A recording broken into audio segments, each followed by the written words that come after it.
মিঠাই তাকে প্রভূত জনপ্রিয়তা দিয়েছে। তবুও টেলিভিশনে আর ফিরতে চান না সৌমিত্রিষা। তিনি বলেন, টেলিভিশনকে অস্বীকার করা যায় না। আজ তার যতটুকু পরিচিতি বেশিরভাগটাই মিঠাই হিসাবে, কিন্তু টেলিভিশনে সারা দিন চলে যায়, অন্য কোনো কাজ করা যায় না। তাই সিরিয়ালকে কোনোভাবে মিস করেন না সৌমিত্রিষা। হইচই প্ল্যাটফর্মে আসতে চলেছে তাঁর কাল রাত্রি। তিনি বলেন, এই কাজটার জন্য যেন তিনি ওয়েট করছিলেন। পরিচালক অয়ন চক্রবর্তী যখন তাকে প্রপোজালটা দেন, তিনি এক কথায় সেটা লুফে নেন। দেবী চরিত্রটায় অনেকগুলো লেয়ার আছে। ভালো চরিত্র পেলে দেশের যে কোনো প্রান্তে তিনি কাজ করতে পারেন বলে এদিন জানান মিঠাই রানী।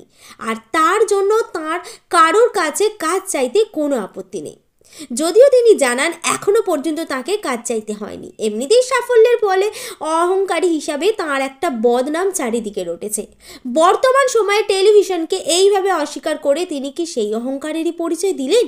প্রশ্ন কিন্তু চারিদিকে উঠতে শুরু করেছে। এমনই সেলিব্রিটির প্রতি মুহূর্তের হানির খবর 7 তাড়াতাড়ি আপনাদের কাছে পৌঁছে দিতে বদ্ধপরিকর টাইমলাইন ক্রিয়েশন। আপনাদের কেমন লাগে মিঠাই রানী সৌমিত্রিষাকে? মন্তব্য করে জানান আমাদের মন্তব্যের বাক্সে।